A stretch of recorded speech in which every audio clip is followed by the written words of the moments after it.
Hello बच्चों, कैसे हैं आप सब लोग? एकदम बढ़िया। तो चलो भाई, आज हम लोग स्टार्ट करने वाले हैं क्वाड्रेटिक इक्वेशन का लेक्चर नंबर 17। और आज के इस लेक्चर में हम लोग कवर करने वाले हैं बहुत अच्छी अच्छी word problems related to square and rectangle. ठीक है जी।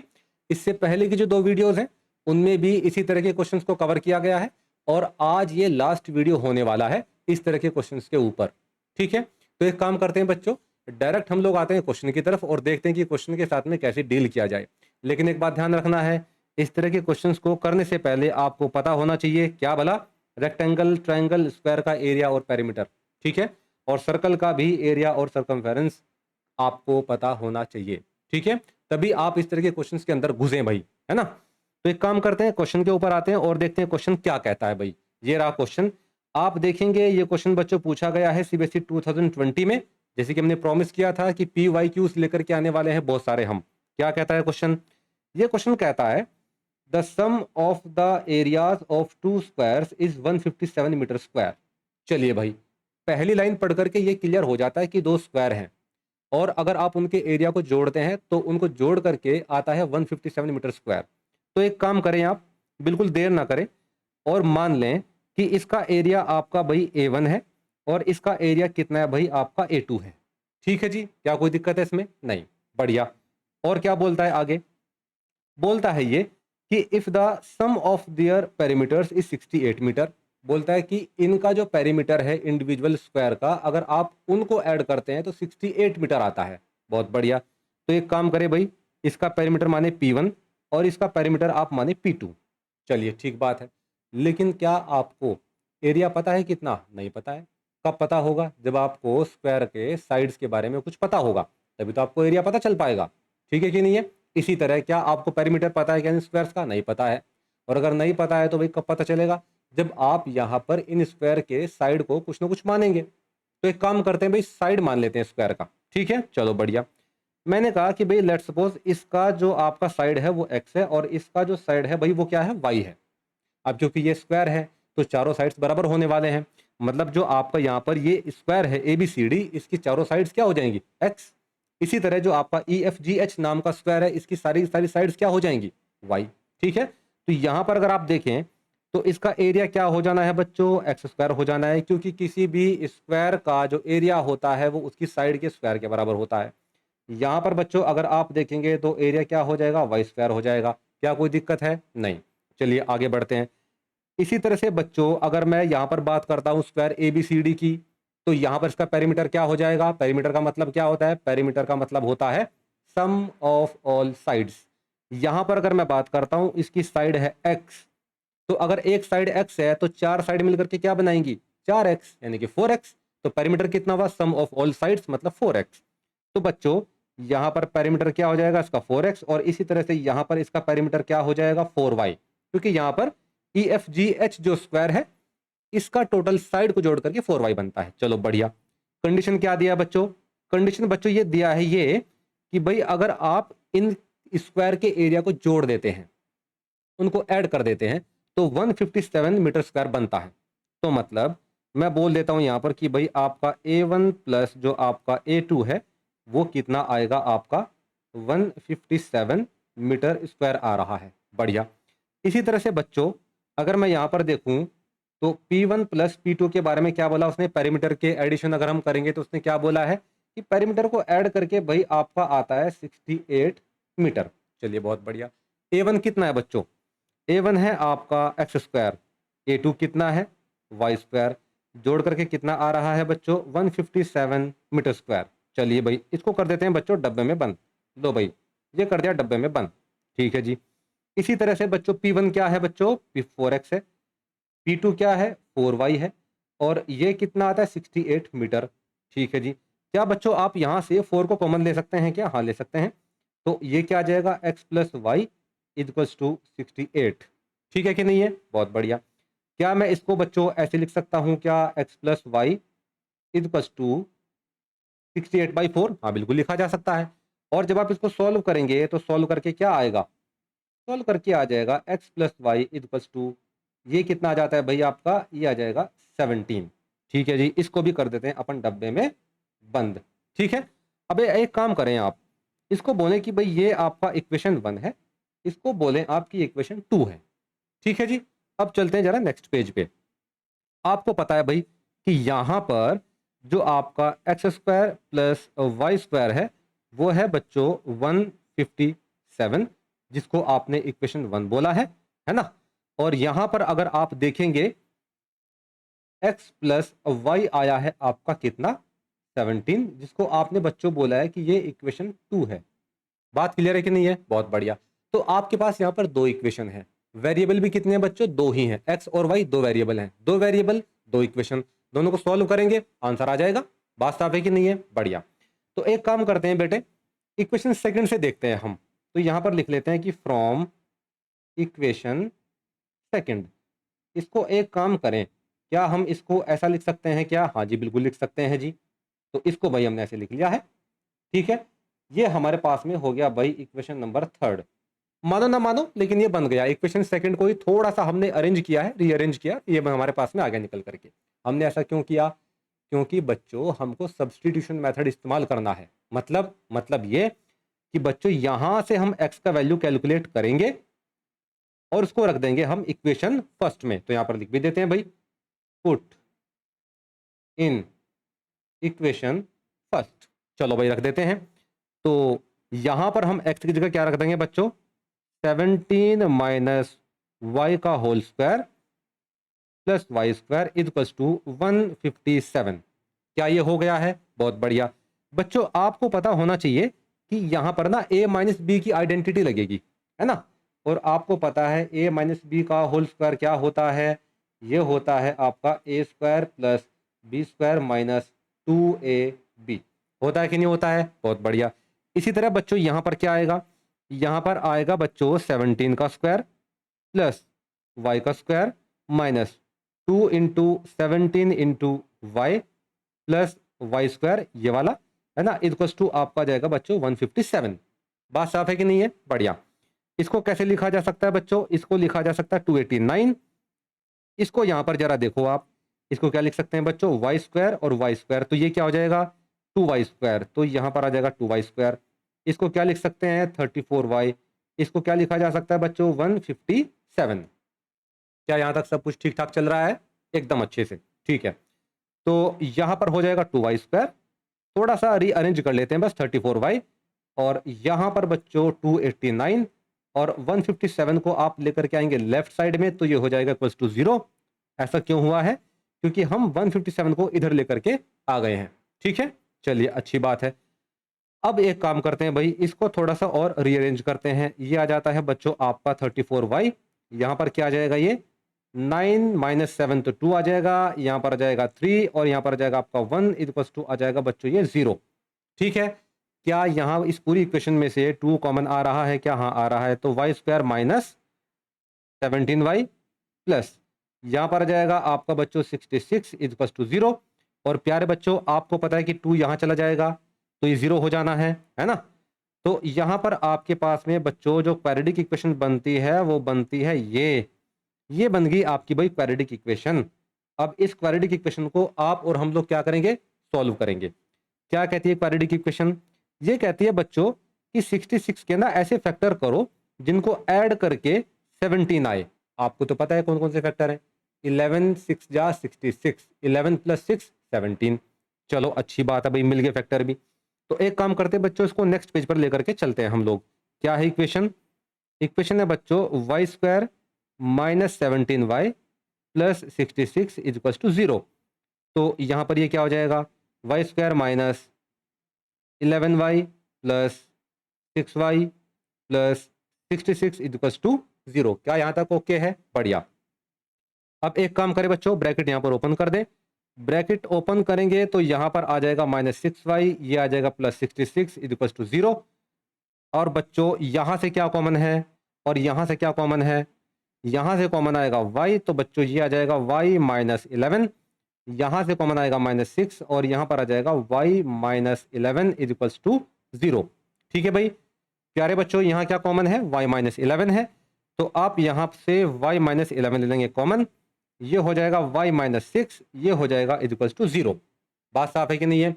अब बच्चों आपको पता है कि इन दोनों का मल्टीप्लाई करके 0 आ रहा है, ये कब पॉसिबल है बच्चों? ये पॉसिबल तब है जब या तो ये इक्वल टू 0 हो या तो ये इक्वल टू 0 हो। भाई हमको पता है ना कि अगर a क्रॉस b करके 0 आ रहा है तो या तो a 0 होगा या तो b 0 होगा, तभी तो आपका आंसर 0 आएगा, है कि नहीं? बहुत बढ़िया। तो भाई एक काम करते हैं, y माइनस 11 को रख देते हैं इक्वल टू 0। तो यहाँ से y क्या आएगा? 11। चलो अच्छी बात है ना? और एक काम और करते हैं जरा, यहाँ पर y माइनस 6 को भी रख देते हैं 0 के बराबर। तो यहाँ से बच्चों y क्या आएगा? ये आ जाएगा 6। चलिए अच्छी बात है। तो मतलब बच्चों यहाँ पर y की दो वैल्यूज आ रही हैं, एक 11 और एक 6। अब हमको यहाँ पर देखना ये है कि इनमें से कौन सी वैल्यू वैलिड करती है, कौन सा वैल्यू हमारे लिए वैलिड है। ठीक है, तो हम क्या करेंगे, अब हमको x का वैल्यू चाहिए। क्यों? क्योंकि भाई आप देखें यहाँ पर जो आपने माना था स्क्वायर, इसका साइड क्या माना था? इसका साइड आपने माना था x। अब आपने इसका साइड क्या माना था? y। ये तो निकल गया, ये तो आपका 11 है या फिर आपका ये 6 है। लेकिन इसके बारे में क्या भाई, x तो पता करना पड़ेगा ना आपको। तो क्या करेंगे भाई, जरा यहाँ देखो भाई, आपने यहाँ पर क्या माना था? इक्वेशन थर्ड देखो भाई, इक्वेशन थर्ड हमको क्या कहती है बच्चों कि x is equal to 17 minus y. तो इसको आप यहां लिखेंगे, है ना? क्या लिखेंगे भाई?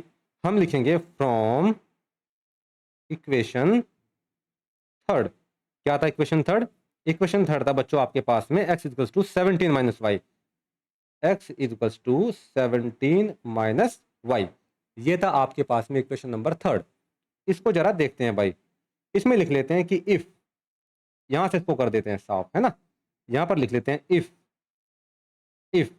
y is equal to 11 then x is equal to 17 minus y, और x इज इक्वल टू हो जाएगा बच्चों 17 माइनस 11, तो ये हो जाएगा 6।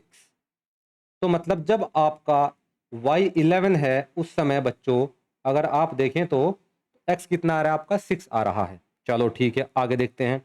इफ यहां पर y is equal to 6 then आप पाएंगे x इज इक्वल टू है 17 माइनस वाई, और यहाँ पर आपका 17 माइनस 6, तो x आ रहा है बच्चों 11।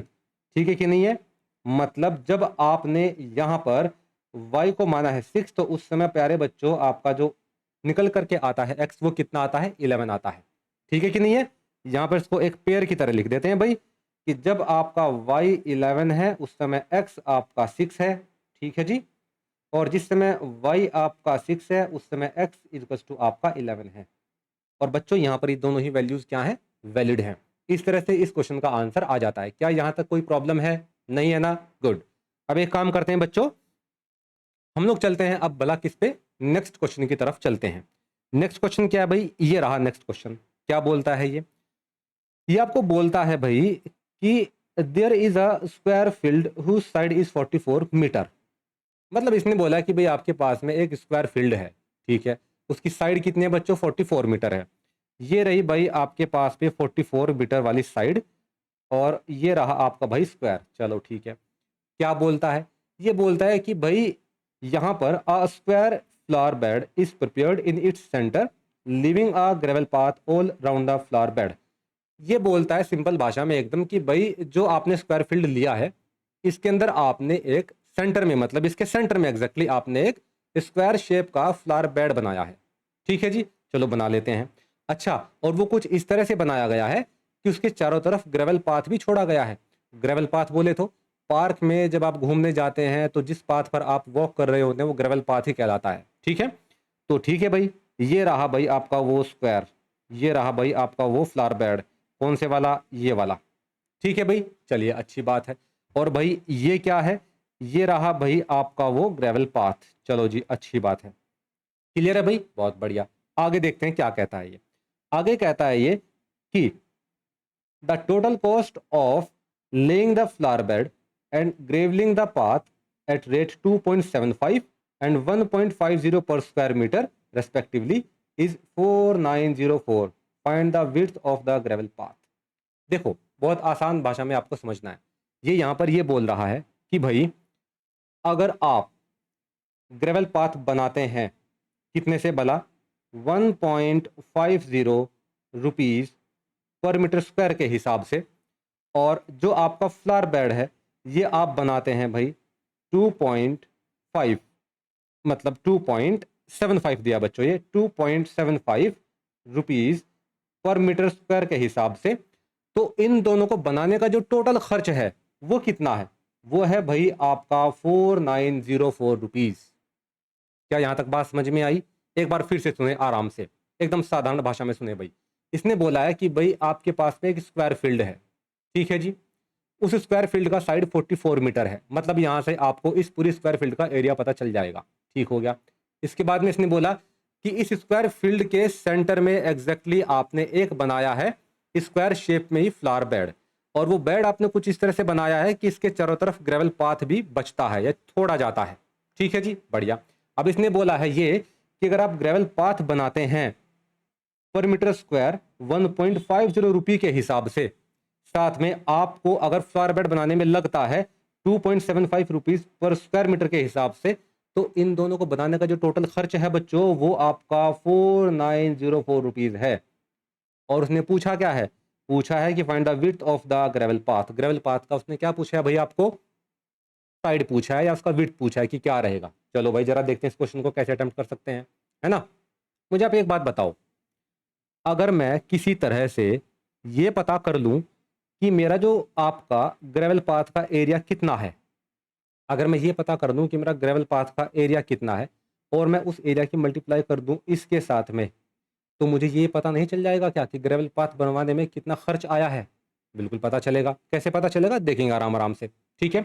उसी तरह से अगर मैं ये पता कर लूं किसी तरह से कि भाई मेरा ये जो आपका है क्या भला, ये जो आपका फ्लावर बेड है ये वाला, है ना, अगर मैं इसका एरिया पता कर लूं, है ना, और उस एरिया का मल्टीप्लाई भाई मैं कर दूं किसके साथ में? इसके साथ में, तो आपको नहीं लगता कि मुझे पता चल जाएगा कि फ्लावर बेड बनाने में कितना खर्च आया है और भाई इसमें कितना खर्च आया है, इसमें कितना खर्च आया है, दोनों खर्चों को अगर जोड़ दिया जाए और मैं उसको बराबर रख दूं इस 4904 के, तो मेरा काम बन जाए। बिल्कुल सही बात है। लेकिन यहाँ पर एक प्रॉब्लम फंसेगी। क्या? भाई आपको यही नहीं पता है कि फ्लावर बेड का डायमेंशन क्या है। पता है क्या? नहीं पता है, तो डायमेंशन माननी पड़ेगी। दूसरी यहाँ पर एक और मुसीबत है, वो क्या है? आपको यही नहीं पता कि ग्रेवल पाथ का एरिया क्या है, और ग्रेवल पाथ का कुछ डायमेंशन भी नहीं मान सकते। क्यों? क्योंकि वो तो पट्टी जैसा है ना भाई एक, समझे कि नहीं समझे, उसका एरिया कैसा माने। लेकिन एक बात तो तय है, क्या भला, अगर मैं इस बड़े वाले स्क्वायर में से, है ना, इसका एरिया घटा दूं फ्लावर बेड का, तो मुझे भाई इस ग्रेवल पाथ का एरिया पता चल जाएगा। बात समझे कि नहीं समझे? बहुत बढ़िया। तो अब मेरे पास में बेटे दो ही टारगेट हैं बस। क्या? एक तो फ्लावर बेड का एरिया निकालना, दूसरा ग्रेवल पाथ का एरिया निकालना। अब इस मिशन पे लगते हैं हम लोग। चलो भाई नेक्स्ट पेज पे चलते हैं आराम से।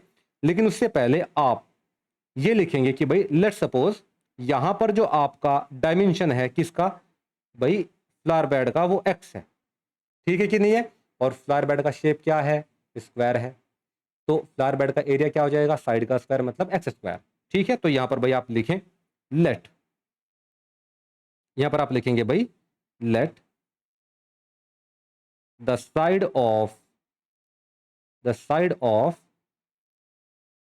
फ्लावर बेड कितनी है भैया? आपका एक्स है, और क्योंकि ये स्क्वायर है तो एरिया कितना हो जाएगा? तो एरिया ऑफ फ्लावर बेड कितना हो जाएगा प्यारे बच्चों? ये हो जाएगा आपका एक्स स्क्वायर। क्या यहां तक बात ठीक है कि नहीं? एकदम बढ़िया। तो मेरे पास में फ्लावर बेड का एरिया निकल गया है, एक्स स्क्वायर आ गया है, ठीक है जी। अब क्या आपको नहीं पता कि यहां पर ये जो बड़ा स्क्वायर है ए बी सी डी, कौन से वाला भला? ये वाला अपना भाई, कौन से वाला भला? ये वाला। क्या आपको नहीं पता कि इस स्क्वायर का एरिया कितना है? बिल्कुल पता है। इसका तो साइड भी आपको गिवन है 44, है कि नहीं है? तो 44 अगर आपको साइड गिवन है तो 44 इंटू 44 करके A B C D square का एरिया नहीं निकल पाएगा? निकल जाएगा। तो निकालो भाई। तो चलो भाई यहां पर क्या है भाई, थोड़ा सा इसको ऐसा कर लेते हैं और यहां पर भाई हम करेंगे ये लेट। लेट तो खैर नहीं, हमको गिवन ही है, तो यहां पर डायरेक्ट लिख के हम एरिया ऑफ स्क्वायर, कौन सा वाला भाई? A B C D. क्या आएगा भाई एरिया? साइड का स्क्वायर आ जाएगा बेटो, साइड आपका है 44, तो 44 इंटू 44, और बच्चों इसको मल्टीप्लाई करके आएगा 1936 मीटर स्क्वायर एरिया। अब आप बोलोगे कि सर आपने रटा हुआ है।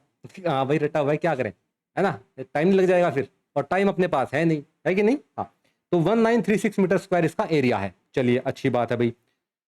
अब आप मुझे बताओ बेटे कि अगर मैं यहाँ पर इस बड़े वाले स्क्वायर के एरिया में से, है ना, इस छोटे वाले स्क्वायर के एरिया को घटा दूं तो क्या मेरे पास में इस पट्टी का एरिया आ जाएगा कि नहीं आ जाएगा? बिल्कुल आ जाएगा। तो भाई क्या करें हम, चलो देखते हैं भाई। मैं यहां पर लिखता हूं कि भाई जो ग्रेवल पाथ का एरिया है वो क्या है। तो एरिया ऑफ ग्रेवल पाथ कितना हो जाएगा भाई? बच्चों ये हो जाएगा बड़े वाले स्क्वायर के एरिया में से आप घटा दें किसको, जो आपका फ्लावर बेड का एरिया है, और वो कितना है? ये रहा बच्चों आपका एक्स स्क्वायर, और जबकि हमारा जो एरिया पूरे स्क्वायर का वो ये रहा, है ना। तो ये आ जाएगा बच्चों कितना, एक्स स्क्वायर। चलो बेटे ये आ जाता है आपका ग्रेवल पाथ का एरिया कितना, ये। अब आप जरा एक बात मुझे बताओ, क्या आपके पास में फ्लावर बेड का एरिया है? हाँ जी है। क्या आपके पास में ग्रेवल पाथ का एरिया है? हाँ जी है, बिल्कुल है ना। कहाँ रहे भाई? ये रहे भाई, ग्रेवल पाथ का एरिया और आपका फ्लावर बेड का एरिया, हमारे पास में दोनों है। और कमाल की बात यह है कि इन दोनों को पर मीटर स्क्वायर बनाने में कितना खर्च आता है वो भी हमको दिया हुआ है। ठीक है जी। अब एक काम करते हैं भाई, यहाँ पर लिख लेते हैं, क्या भला, हम यहाँ पर लिखेंगे कि भाई आपका अगर हम स्क्वायर जो आपका जो फ्लावर बेड है अगर उसको बनाते हैं तो कितना खर्च आता है टोटल, है ना। चलो भाई लिख लेते हैं भाई। तो यहाँ पर लिखेंगे भाई हम, है ना, एक्सपेंडिचर ऑफ, इसमें भाई आपका भैया फ्लावर बेड, फ्लावर बेड का खर्चा कितना है भाई? आपको पता है यार, इसके एरिया के साथ में आप किसकी मल्टीप्लाई कर देंगे? इसके एरिया के साथ में मल्टीप्लाई कर देंगे आप किसकी, किसकी भाई? कितना दिया गया है भाई आपका? ये दिया गया है भाई आपका 1 पॉइंट, कितना दिया गया एक बार चेक कर लेते हैं भाई, कितना है ये दिया गया आपका 2.75, ये दिया गया बच्चों 2.75। बहुत बढ़िया, क्लियर है कि नहीं है? तो मतलब यहां पर मैं बोल सकता हूं कि जो एक्सपेंडिचर आ जाएगा फ्लावर बेड का वो आ जाएगा एक्स स्क्वायर इंटू 2.75 रुपीज। क्या ये बात क्लियर है? बहुत अच्छे। चलो जी, अब जरा एक काम करते हैं हम लोग, अब हम निकालने वाले हैं भाई किसका, कि ग्रेवल पाथ को बनाने में टोटल कितना खर्चा आया। अब देखो पर मीटर स्क्वायर का खर्चा दिया गया है भाई, ग्रेवल पाथ को जो आप बना रहे हैं उसको बनाने का जो पर मीटर स्क्वायर का खर्चा वो दिया हुआ है ना भाई, कितना दिया हुआ है? ये दिया तो हुआ है कि 1 मीटर स्क्वायर बनाने में ग्रेवल पाथ को इतना खर्चा आता है। अगर 1 मीटर स्क्वायर को बनाने में इतना खर्चा आता है तो 2 मीटर स्क्वायर को बनाने में कितना खर्चा आएगा, इंटू 2। 3 मीटर स्क्वायर को बनाने में कितना खर्चा आएगा, इंटू 3। और भाई अगर मैं यहाँ पर बात करूं आपका इतना मीटर स्क्वायर को बनाने में कितना खर्चा आएगा, इंटू 1.5, है ना। तो यहाँ पर लिख लो भाई, यहाँ पर हम लिखेंगे एक्सपेंडिचर, क्या भाई बोला, एक्सपेंडिचर ऑफ ग्रेवल पाथ कितना आएगा भाई? ये आ जाएगा बच्चों 1936 माइनस एक्स स्क्वायर इंटू 1.5, ये आ जाएगा, इतना खर्च आ जाएगा बच्चों। बात साफ है कि नहीं है? अब बच्चों आपके पास में जो टोटल एक्सपेंडिचर है फ्लावर बेड को बनाने का वो ये रहा, आपके पास में ग्रेवल पाथ को बनाने का जो टोटल खर्च है वो बच्चों आपके पास में ये रहा। और अगर आप इन दोनों को कर देते हैं ऐड तो आपके पास में टोटल कितना खर्च आ जाता है बच्चों? इतना आ जाता है, कितना भला? इतना 4904, ये वाला। तो कुछ ना करें आप बस दोनों को ऐड कर दें भाई अब, ठीक है जी। तो आपके पास में बच्चों जो टोटल खर्च आ जाता है वो कितना आ जाता है? ये आ जाता है भाई 2.75 x square plus 1936 minus x square, है ना, इंटू 1.5, और इज इक्वल्स टू में कितना आएगा भाई 4904। ये आ जाएगा पारे बच्चों, ठीक है कि नहीं है? ठीक है जी। तो यहाँ तक हमने कर लिया। अब देखो यहाँ पर डेसिमल में है ये, तो एक काम करें आप इसको ना 1.5 की जगह आप सिंपल तरीके से लिखिए 1.50, ठीक है जी। अब यहाँ पर क्या करें, आप डेसिमल को हटाएं और नीचे 100 लिखें। देखो कैलकुलेशन को अगर आपने इजी करना है तो आपने ये करना पड़ेगा। बात साफ है कि नहीं है? तो आप इसको सीधा लिखिए 275 एक्स स्क्वायर अपॉन 100 प्लस यहाँ पर क्या लिखेंगे आप, 1936 माइनस एक्स स्क्वायर, और यहाँ पर क्या लिखेंगे आप, इंटू 150 अपॉन 100 इक्वल्स टू 4904। आप भाई इसको सीधा करके ये लिखें, ठीक है जी। अब आप इसका ले ले एलसीएम, एलसीएम लेंगे तो बच्चों ये 100 कहाँ जाएगा, ये कहाँ जाएगा भाई 100, ये बच्चों जाएगा इस साइड में, ठीक है कि नहीं है। तो चलो भाई इसको इस साइड लेकर के जाते हैं। तो यहाँ पर ये क्या आ जाएगा, 275 एक्स स्क्वायर प्लस, एक काम करें 150 का मल्टीप्लाई आप डायरेक्ट करें अंदर यहाँ भी और आपका यहाँ भी, ठीक है जी। चलो करते हैं भाई। तो यहाँ पर ये आ जाएगा बच्चों 1936 इंटू 150 है ना, माइनस 150 एक्स स्क्वायर, ठीक है जी। क्या यहाँ तो कोई समस्या है, नहीं। चलो इक्वल्स टू कितना आ जाएगा, ये आ जाएगा बच्चों 4904 इंटू आपका आ जाएगा 100। क्या ये बात सही है कि नहीं है, एकदम सही है, कोई बात नहीं। अब एक काम करें, क्या आपको नहीं लगता कि ये पूरा का पूरा जो इक्वेशन है ये 25 से डिवाइड आप कर सकते हैं, पूरे के पूरे को 25 से डिवाइड कर सकते हैं आप, या मैं यूं बोलूं कि इस पूरे में से 25 कॉमन लिया जा सकता है। बात समझ रहे कि नहीं समझ रहे हैं, एक ही बात है। तो बच्चों जब आप यहाँ से 25 कॉमन लेंगे ना, तो यहाँ क्या बचेगा, तो यहाँ पर 25 कॉमन लेने के बाद में बच्चों यहाँ बचेगा आपका 11 एक्स स्क्वायर। जब आप यहाँ से लेंगे 25 कॉमन तो यहाँ बच्चों बचेगा 1936 इंटू आपका 4। जब यहाँ से लेंगे बच्चों तो यहाँ बचेगा 6 एक्स स्क्वायर। जब यहाँ से लेंगे बच्चों तो यहाँ बचेगा 4904 इंटू आपका 4। क्या ये बात साफ है कि नहीं है, ठीक है कि नहीं भाई, बढ़िया, ये हमारे पास में हो गया। अच्छा एक बात आप मुझे बताएं, यहाँ पर माइनस का 6 स्क्वायर है, यहाँ पर 11 एक्स स्क्वायर है प्लस में, जोड़ करके दोनों को क्या आएगा बच्चों, यहाँ पर आ जाएगा प्यारे बच्चों 5 एक्स स्क्वायर, और यहाँ पर जब आप मल्टीप्लाई करते हैं किसकी, 1936 इंटू 4 जब आप करते हैं बच्चों तो ये आपके पास में आ जाता है 11616, ठीक है। जब आप बच्चों यहाँ मल्टीप्लाई करते हैं इसकी तो इसकी मल्टीप्लाई करके आपके पास में आ जाता है 19616, ये आ जाएगा। चलो ठीक है, एक काम करते हैं बच्चों, इसको लेकर के जाते हैं इधर की साइड में, है ना। तो जब आप इसको इधर की साइड लेकर के जाएंगे तो ये आ जाएगा 5 x square is equals to 19616, और यहाँ पर बच्चों और माइनस में आ जाएगा 11616। तो जब आप घटाएंगे प्यारे बच्चों तो ये आपके पास में आ जाता है 1600। कितना भला, 1600, ठीक है कि नहीं है। इसका मतलब यहाँ पर आप लिख सकते हैं इसको अंडर रूट 1600, मतलब ये बच्चों हो जाएगा अंडर रूट में 40 का स्क्वायर, है ना। तो इसका मतलब यहाँ पर बच्चों ये x का वैल्यू जो आएगा निकल करके वो आएगा प्लस माइनस 40 मीटर। बात क्लियर है कि नहीं है, बढ़िया।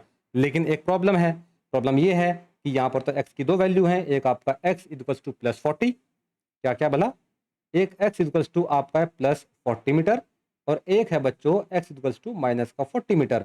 लेकिन कमाल की बात यह है कि ये प्रॉब्लम है ही नहीं।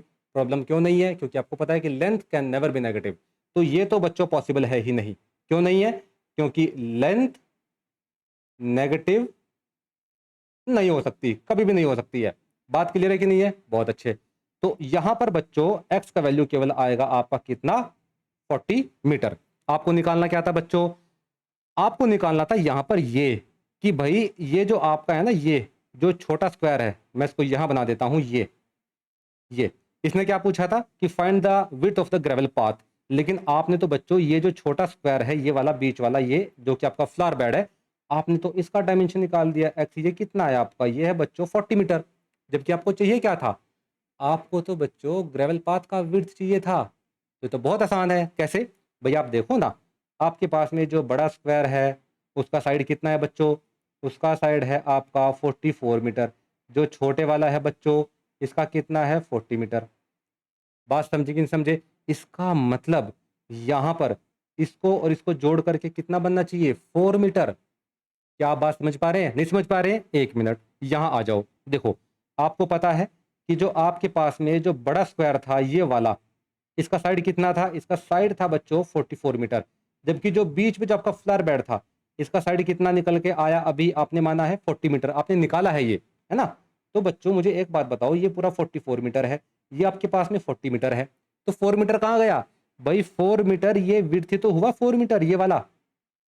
अब ये पूरा विड्थ कितना है, ये 4 मीटर है, ये प्लस ये 4 मीटर है, और अगर ये टोटल 4 मीटर है तो जरा देखो यहाँ पर हम क्या करेंगे बच्चों, है ना, इसको हम यहाँ कर लेते हैं। कहाँ बोला, यहाँ। आपको पता है कि 44 माइनस 40 मीटर, तो जो विड्थ आएगी, टोटल जो आपका विड्थ है ना, या हम ये बोलें कि जो आपका यहाँ पर ये जो आएगा टोटल विड्थ, वो कितना आएगा, 4 मीटर। लेकिन बच्चों वो तो पूरा ये निकल गया, क्या आपको ये पूरा निकालना है ना, आपको निकालना है खाली एक ये। और आपको पता है कि ये और ये दोनों बराबर हैं, बराबर है कि नहीं है, और अगर दोनों बराबर हैं और दोनों मिला के 4 मीटर हो रहा है ये, तो इसका मतलब ये 2 मीटर और ये भी आपका 2 मीटर। तो इसका आंसर क्या आ जाएगा बच्चों, 4/2 मतलब आपका 2 मीटर। और आपने निकाल दिया है ग्रेवल पाथ का क्या बोला, विड्थ, या बोले तो आपका थिकनेस। तो भाई आपको पता चल गया है कि यहां पर आपका जो ग्रेवल पाथ है बच्चों, इसका थिकनेस कितना है। यहां पर लिख लेते हैं भाई कि भाई ये जो आपका है, ये जो आपके पास में था यहाँ पर फ्लावर बेड, है ना, ये जो ग्रेवल पाथ का जो थिकनेस है, ये जो है ये आपने बच्चों कैलकुलेट कर दिया है। और ये बच्चों कितना आया है आपके पास में, ये आया है प्यारे बच्चों 2 मीटर। बात साफ है कि नहीं है, बहुत बढ़िया। तो चलो भाई अब चलते हैं फटाफट से नेक्स्ट क्वेश्चन की तरफ। ये रहा भाई हमारे पास में नेक्स्ट क्वेश्चन। इसमें क्या बोलता है बच्चों, इसमें बोलता है यार ये कि आपके पास में ना एक चेस बोर्ड है और उसमें 64 स्क्वायर है। ठीक है जी, बढ़िया। ये रहा भाई, a chess board contain 64 equal squares, equal square हैं और 64 है नंबर में। क्लियर है कि नहीं है, बढ़िया। And the area of each square is 6.25 centimetre square. ये बोल रहा है कि टोटल स्क्वायर हैं जो चेस बोर्ड में वो 64 हैं, और इनमें से जो एक स्क्वायर है उसका एरिया कितना है, 6.25 सेंटीमीटर स्क्वायर। चलिए बहुत अच्छी बात है, तो यहाँ पर इसको लिख लेते हैं भाई, है ना, कि भाई जो टोटल जो आपके पास में स्क्वायर हैं वो कितने हैं बच्चों, 64।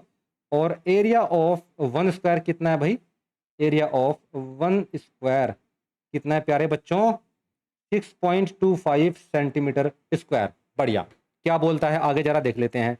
इसने बोला है आगे कि अ border round the board is 2 centimetre wide. इसने बोला है कि भाई ये जो आपका चेस बोर्ड है ना, इसका ये जो बॉर्डर है, ये वाला, ये दिख रहा है क्या, ये बॉर्डर, ये वाला, ये वाला, ये बोला कि ये जो बॉर्डर है ना भाई, इसका जो विड्थ है वो कितना है, बोला कि भाई ये आपका 2 सेंटीमीटर है। कितना है भाई आपका, ये 2 सेंटीमीटर है।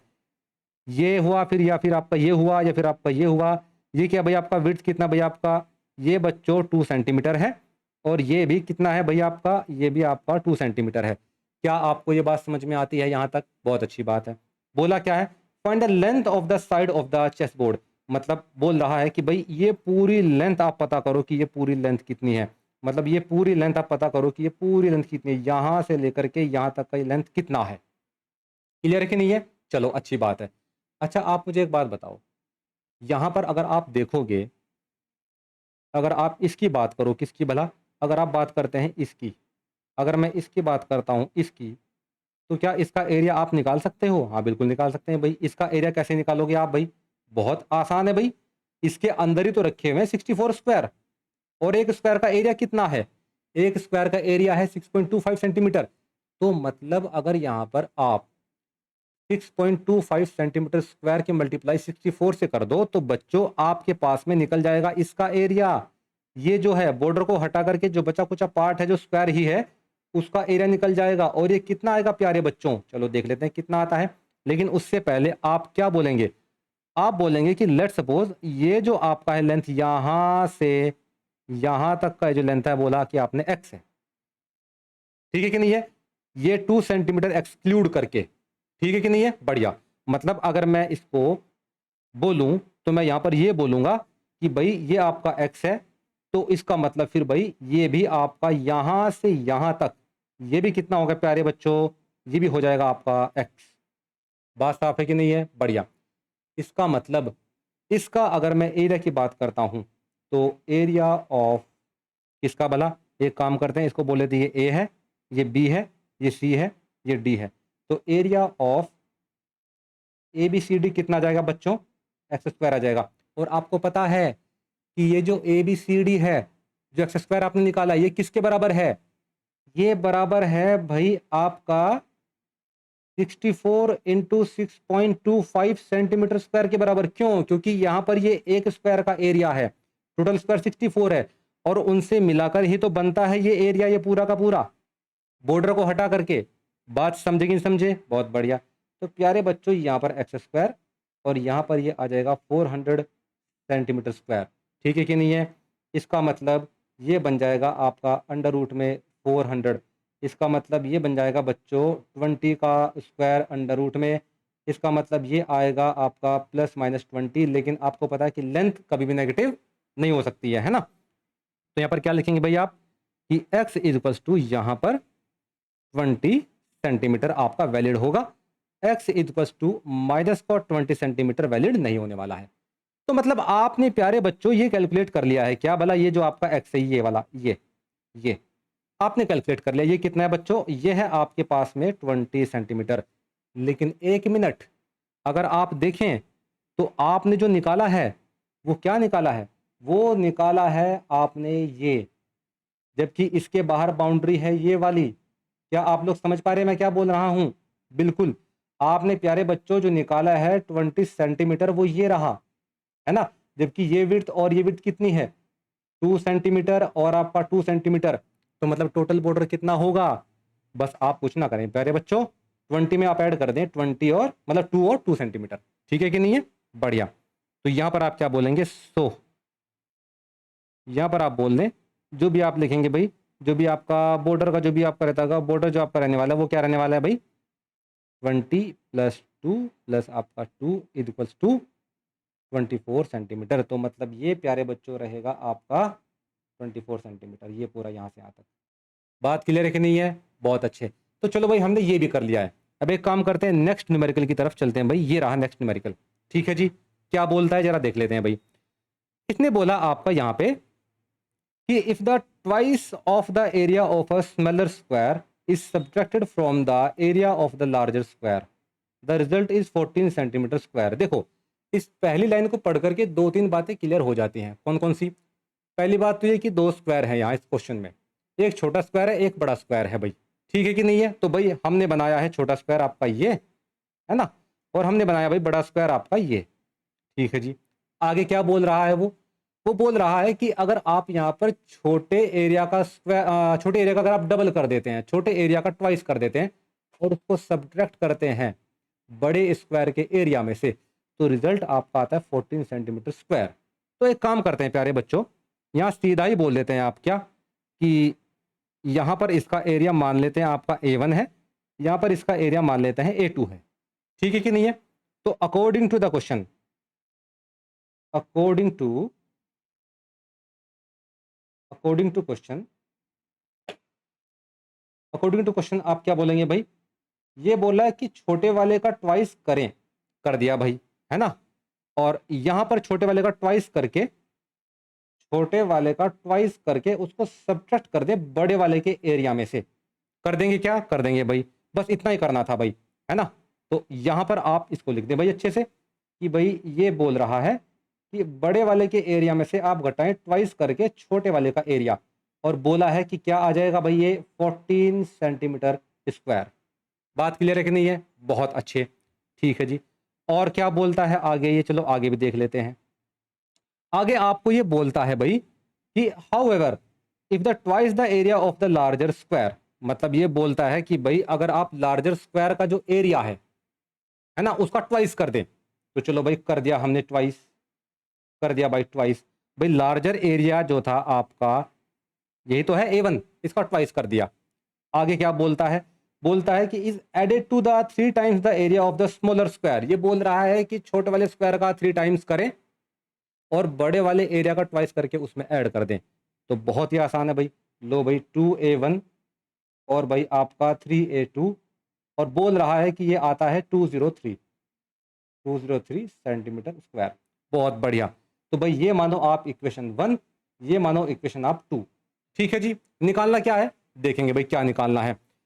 इसमें बोलता है ये कि determine the sides of the square, square का साइड आपको निकालना है। चलो कोई बात नहीं, तो एक काम कर लेते हैं, स्क्वायर का साइड निकालना है ना, साइड मान लेते हैं।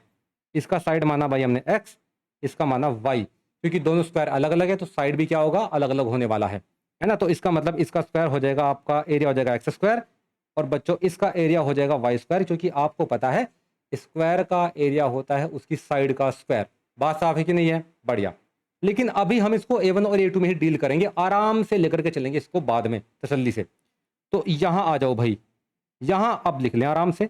इसने बोला कि A1 minus 2A2 equals to 14, और क्या बोला है भाई इसने? इसने बोला 2A1 plus 3A2, 2A1 plus 3A2 equals to कितना है प्यारे बच्चों? ये है आपका 203। कितना भाई? 203। तो भाई लिख लो, यहां पर लो 203 लिख लिया भाई, बहुत अच्छे। अब यहां पर क्या करेंगे भाई, एक काम कर सकते हैं हम इसमें, अगर मैं इसमें यहां पर मल्टीप्लाई कर दूं 2, तो ये क्या बन जाएगा? 2A1 minus 4A2 equals to 28, और इस इक्वेशन को रख दिया आप जो कहता हूं, 2A1 plus 3A2 equals to 203। बात साफ है कि नहीं है? देखो मैं इसको कर सकता हूं आपका क्वाड्रेटिक इक्वेशन के मेथड से भी, लेकिन मैं इसको करूंगा आपका 2 वेरिएबल के मेथड से, जो आपका चैप्टर नंबर 2 या 3 है शायद मेरे ख्याल से, है ना। वहां से आसान पड़ेगा इस क्वेश्चन को करना। क्वाड्रेटिक से भी कर सकते हैं यार, लेकिन क्यों मजदूरी करना? मजदूरी क्यों करना जब आपको पता है कि स्मार्ट वे आपके पास में है करने के लिए, तो हम उससे ही करेंगे, है ना। तो भाई चलो जरा देख लेते हैं। तो यहां पर अब एक काम करें आप, इन दोनों इक्वेशन को, ये हो जाएगा आपका भाई 3rd, ये हो जाएगा आपके पास में 4th। ठीक है कि नहीं है? दोनों को क्या कर दे भाई, घटा दें भाई। लो भाई इसको सब्ट्रैक्ट हम कर देते हैं भाई। जब आप सब्ट्रैक्ट करेंगे तो प्यारे बच्चों आपको पता है कि ये तो आपका कैंसिल हो जाना है। क्लियर है कि नहीं है? देखो 2 वेरिएबल चैप्टर आपको आना चाहिए। जब आप इसको घटाएंगे तो ये कट जाएगा, और यहाँ पर क्या आ जाएगा बच्चों, ये आ जाएगा -7A2, यहाँ पर घटाने के बाद में आ जाएगा -175, माइनस से माइनस गया तो A2 कितना आएगा बच्चों, ये आ जाएगा 175/7। तो यहाँ पर A2 कितना आएगा, यहाँ पर A2 आ जाएगा बच्चों, ये आ जाएगा आपका 25। बहुत बढ़िया। और आप मुझे एक बात बताओ, आपने A2 माना क्या था? आपके पास में A2 है क्या?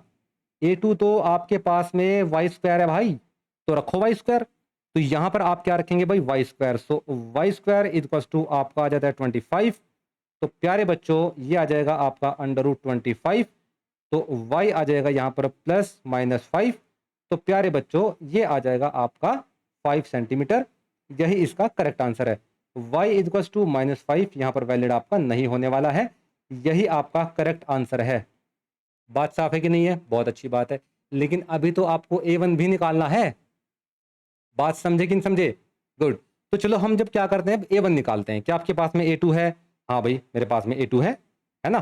तो आपको नहीं लगता कि मैं चाहूं तो इस इक्वेशन का यूज करके निकाल सकता हूं A1? बिल्कुल निकाल सकता हूं भाई, है ना। तो इसको उठा लेते हैं भाई चलो। तो यहां पर आपका A1 minus 2A2 equals to 14, और यहाँ पर आप देखेंगे कि आपके पास में जो A2 है वो कितना है, वो है भाई आपका 25। तो एक काम करो, A1 2 इंटू 25 इक्वल्स टू 14। यहाँ पर A1 आ जाएगा बच्चों 50 इक्वल्स टू यहाँ पर आ जाएगा 14। तो बच्चों A1 आ जाएगा यहाँ पर 64।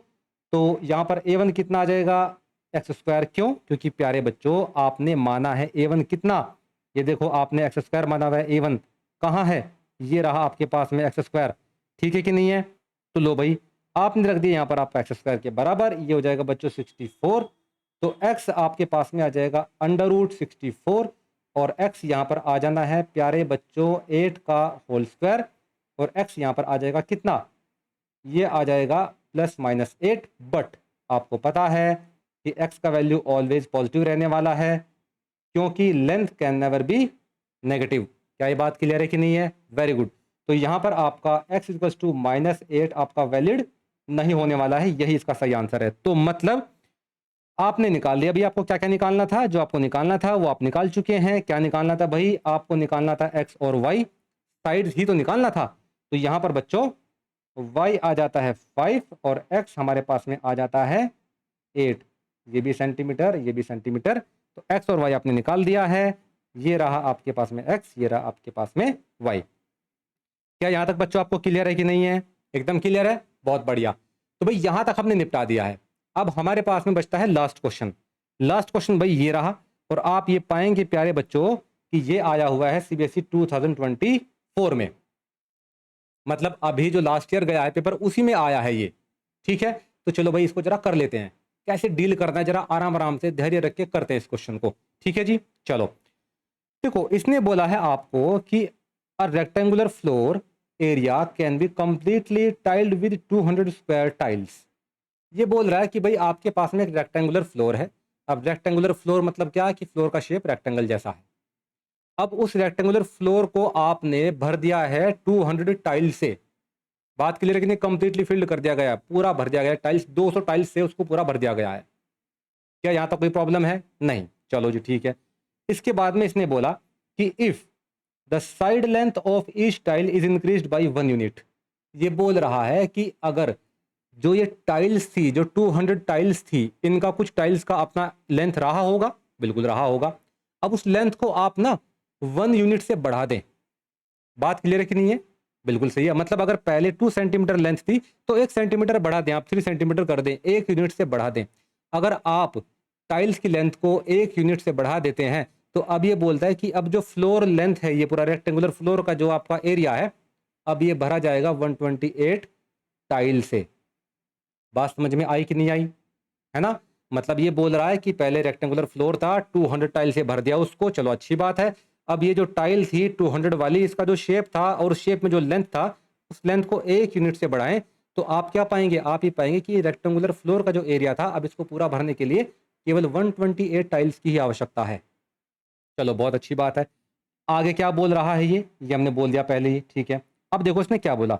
ये बोलता है कि assuming the original length of each side of a tile is x unit and makes a quadratic equation from the above information. बहुत बढ़िया, क्या बात है। इसने बोला है भाई कि एक काम करो, ये जो 200 टाइल्स जो आपने मानी थी ना ओरिजिनली, पहले जो मानी थी, उसमें एक काम करो, जो आप एक टाइल है ना उसका साइड एंड लेंथ आप x मानो। क्या मानेंगे? x मानेंगे। बात समझ में? मैंने क्या बोला? रेक्टेंगुलर एरिया था, रेक्टेंगुलर फ्लोर था, 200 टाइल से भरा गया था। एक टाइल का लेंथ मानने के लिए x बोल रहा है वो खुद ही। और आपको पता है कि सब की सब टाइल्स क्या हैं? सेम साइज की हैं। एक टाइल का लेंथ आप मानेंगे x। चलो भाई, हमने बोल दिया कि भाई यहाँ पर आपका ये टाइल है भाई, है ना, ये सारी की सारी क्या है भाई? टाइल्स हैं। ये सब की सब क्या है भाई? आपका टाइल्स हैं। मैंने बोल दिया कि भाई ये रहा आपका टाइल, मैंने जूम कर दिया भाई इसको, और मैंने कहा कि भाई ये आपका x है, इसका लेंथ। उसने खुद ही बोला है। अच्छा, अगर इसका लेंथ x है तो 1 यूनिट बढ़ाने से कितना लेंथ बढ़ जाएगा? x+1 हो जाएगा। और फिर आपको रिक्वायरमेंट होगा केवल 128 टाइल्स का इस रेक्टेंगुलर फ्लोर को भरने के लिए। बात क्लियर है कि नहीं है? बहुत बढ़िया। तो भाई ये आपने माना x, ठीक है कि नहीं है? और प्यारे बच्चों ये पास के पास में हो जाएगा x+1। क्या यहाँ तक कोई प्रॉब्लम है क्या? नहीं। बहुत बढ़िया जी, चलो अच्छी बात है। अब मुझे आप एक बात बताओ, अगर यहाँ पर एक टाइल की अगर मैं बात करता हूं तो उसका लेंथ x है, तो एक टाइल का एरिया कितना हो जाएगा भाई? अगर एक टाइल का शेप स्क्वायर है, उसका लेंथ x है, तो एरिया क्या हो जाएगा? लेंथ का स्क्वायर। तो यहाँ पर बच्चों एक टाइल का एरिया हो जाएगा x स्क्वायर। सिमिलरली यहाँ पर बच्चों एरिया हो जाएगा x+1 का स्क्वायर। बहुत अच्छी बात है। क्या तो कोई प्रॉब्लम है? नहीं। अच्छा मुझे एक बात बताओ, अगर एक टाइल का एरिया x स्क्वायर है तो 2 टाइल का एरिया कितना होगा? 2x square. 3 टाइल्स का एरिया कितना होगा? 3x square. 200 टाइल्स का एरिया क्या रहेगा? 200x square. इसी तरह से अगर यहाँ पर एक टाइल का एरिया x+1 का होल स्क्वायर है तो 2 टाइल्स का एरिया क्या होगा? 2 इंटू x+1 का होल स्क्वायर। 3 का क्या होगा? 3 इंटू x+1 का होल स्क्वायर। 4 का क्या होगा? 4 इंटू x+1 का होल स्क्वायर। 128 का क्या होगा? 128 इंटू x+1 का होल स्क्वायर। बहुत बढ़िया, लिख दो भाई 128 x+1 का होल स्क्वायर। क्या यहाँ तक कोई प्रॉब्लम है भाई? नहीं। अच्छा मुझे एक बात बताओ आप लोग, 200 टाइल्स जब आपने उस रेक्टेंगुलर फ्लोर में भरा था तो मतलब उस पूरी फ्लोर का एरिया जो रहेगा वो 200 टाइल्स के एरिया के बराबर रहेगा इस समय, पहले केस में। बिल्कुल ठीक बात है।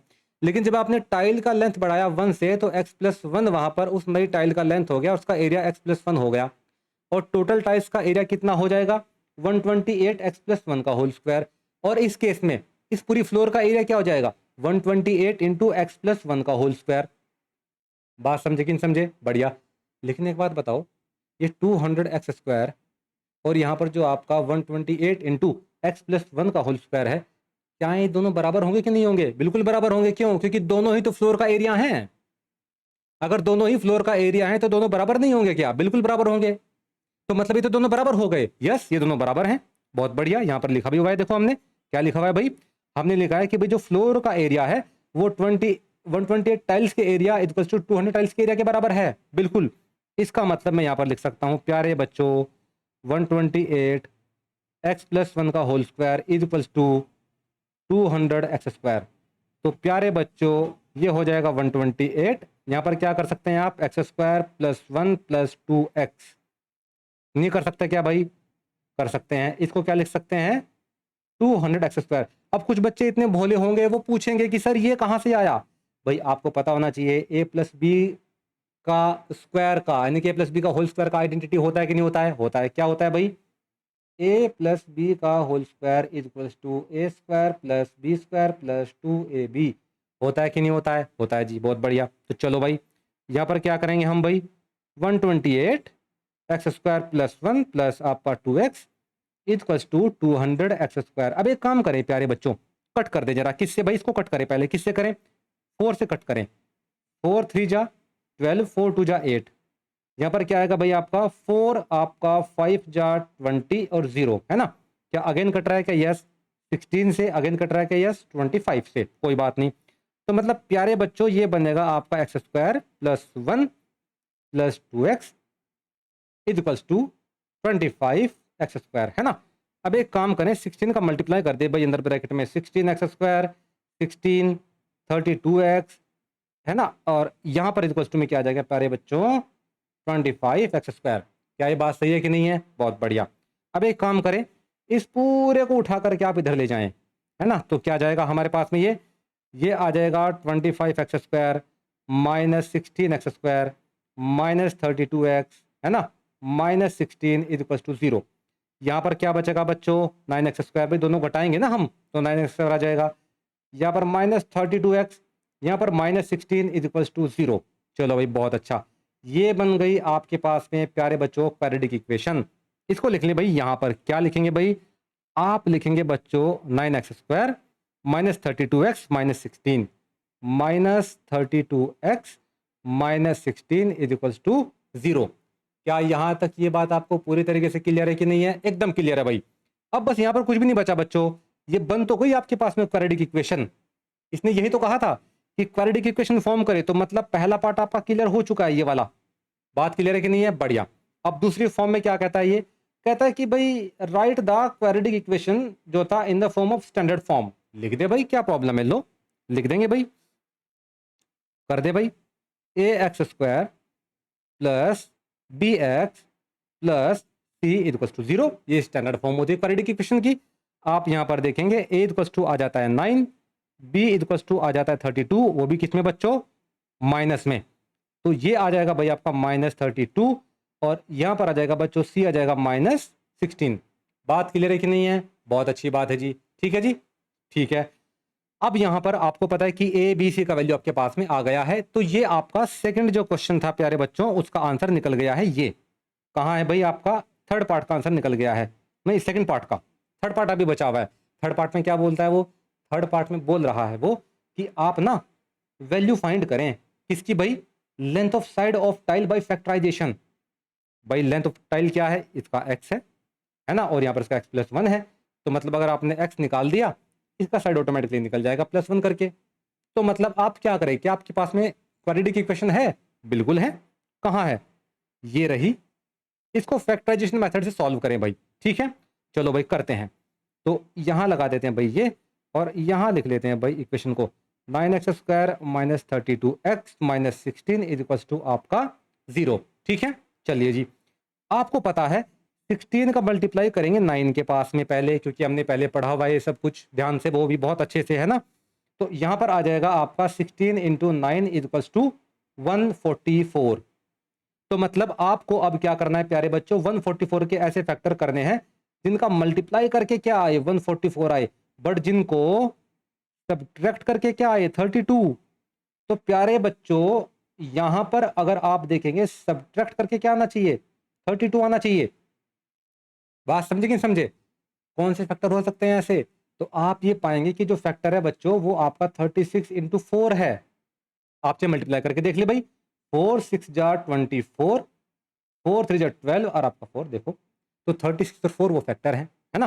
तो लो भाई 9x स्क्वायर माइनस यहाँ पर आ जाएगा 36x और यहाँ पर आ जाएगा माइनस आपका बच्चों 4x, यहाँ पर आ जाएगा माइनस 16 इक्वल टू 0, यहाँ पर आ जाएगा 9x square minus 36x plus आपका आ जाएगा 4x माइनस आ जाएगा 16 इक्वल टू 0, और बच्चों यहाँ से कॉमन ले सकते हैं आप 9x, तो यहाँ पर क्या आ जाएगा x माइनस 4, यहाँ पर प्यारे बच्चों कॉमन ले सकते हैं 4, तो यहाँ पर आ जाएगा x माइनस 4 इक्वल टू 0, है ना?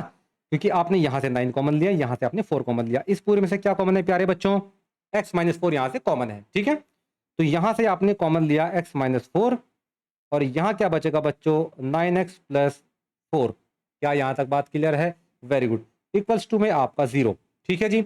अब देखो आपको पता ही है दोनों का मल्टीप्लाई करके 0 कब आ सकता है? जब भाई या तो ये 0 हो या तो ये 0 हो, तो या तो आपका x माइनस 4 इक्वल्स टू क्या रहे? 0 रहे। ऐसा होगा तो बच्चों x इक्वल्स टू आ जाएगा 4, इसको कर देते हैं ब्रैकेट में बंद। या प्यारे बच्चों ये तब पॉसिबल है जब आपका 9x प्लस 4 इक्वल्स टू रहे 0 और x का वैल्यू यहाँ से आ जाए माइनस 4/9, है ना? या फिर आपका तब पॉसिबल है। लेकिन आपको पता है कि क्या कभी किसी भी टाइल का लेंथ मतलब डिस्टेंस नेगेटिव हो सकता है? नहीं, length distance can never be negative, ठीक है कि नहीं है? तो ये तो पॉसिबल है ही नहीं। ये पॉसिबल है क्या? नहीं, ये पॉसिबल नहीं है। पॉसिबल है केवल आपका ये। तो प्यारे बच्चों हम यहाँ पर क्या बोलेंगे? हम यहाँ पर बोल देंगे भाई कि जो टाइल का जो लेंथ है x, तो यहाँ पर टाइल लेंथ क्या है? x है, उसकी वैल्यू क्या है बच्चों? 4 सेंटीमीटर। बात क्लियर है कि नहीं है? और जब आपने यूनिट 1 ऐड कर दिया था तो नई लेंथ क्या हो जाएगी? न्यू लेंथ क्या थी बच्चों? न्यू लेंथ थी बच्चों x प्लस 1, मतलब ये हो जाएगा 4 प्लस 1 इक्वल्स टू आपका 5 सेंटीमीटर। और आपको पता है आप इसको वेरीफाई भी कर सकते हैं। कैसे भाई? आपको कुछ नहीं करना, आप क्या करें भाई, यहाँ पर जाएं आराम से, है ना? आप यहाँ पर क्या करें? 4 का स्क्वायर कर दें। 4 का स्क्वायर करके क्या आएगा? 16 आ जाएगा। 16 का मल्टीप्लाई किसके साथ करेंगे? आप इसके साथ कर देंगे, जो भी आएगा उसको भी ऐसे ही करें। अगर दोनों का एरिया सेम आ जाता है तो मतलब आपका आंसर करेक्ट है। बात सही है कि नहीं है? बढ़िया। तो भाई आपने निकाल दिया ये, तो मतलब हमने भाई आपका ये पार्ट भी कर दिया है, ठीक है कि नहीं है? अब देखिए सीबीएसई 2024 का क्वेश्चन है ये। बात क्लियर है कि नहीं है? ठीक है जी। इसने बोला है कि इसी मेथड को या इसी क्वाड्रेटिक इक्वेशन को आप बच्चों, किसको बोला? इसी क्वाड्रेटिक इक्वेशन को आप सोल्व करें। किससे करें? क्वाड्रेटिक फॉर्मूला से। क्वाड्रेटिक फॉर्मूला क्या होता है? क्वाड्रेटिक फॉर्मूला बच्चों होता है आपके पास में ये x equals to minus B plus minus under root में B square minus 4ac upon 2a। इस फॉर्मूला से भी इसको आप सॉल्व करें। अब ये मैं आपको जिम्मेदारी देता हूं कि इस फॉर्मूला से इस क्वेश्चन को सॉल्व करेंगे आप लोग। बात ठीक है कि नहीं है? समझे? हाँ। अब आगे की जिम्मेदारी क्या है भाई आपकी? आगे की जिम्मेदारी भाई ये है कि आपको दिया जाता है एक ये न्यूमेरिकल। सीबीएसई 1997 में पूछा गया था, बहुत पहले पूछा गया था, लेकिन पूछा तो गया था और सिलेबस का पार्ट भी है, तो आप इसको अटेम्प्ट करेंगे एटलीस्ट, ठीक है कि नहीं है? और ये आपने ज़रूर करना है, ये लास्ट पार्ट आप खुद से करना है भाई। देखिए अगर मैं करूँगा तो मेरा प्रैक्टिस होगा, आप लोग करेंगे तो आपका प्रैक्टिस होगा, ठीक है कि नहीं है? तो आपने खूब प्रैक्टिस करना है। बात समझे कि नहीं समझे? Very good. हाँ जी, तो आपके लिए भाई ये होमवर्क है, ये बोल देते हैं भाई थैंक यू सो मच। आज के लिए इतना ही रखते हैं हम लोग, है कि नहीं? अगर कोई भी डाउट अगर आपको आता है तो आप यूट्यूब के कमेंट बॉक्स में जा करके डाउट पूछ सकते हैं, ठीक है कि नहीं है भाई? है ना? और हमारा इंस्टाग्राम का चैनल भी है, उसको भी आप फॉलो करिएगा, इस चैनल को भी फॉलो करें, वीडियो को आगे फॉरवर्ड करें, चैनल को सब्सक्राइब करें, वीडियो को लाइक भी करें, ठीक है कि नहीं है? और थंब जरा दबा दें, ठीक है कि नहीं है? तो चलिए आज के लिए इतना रखते हैं भाई। बहुत बहुत शुक्रिया, बहुत बहुत धन्यवाद, और अगली वीडियो के लिए थोड़ा सा इंतजार करें, ठीक है?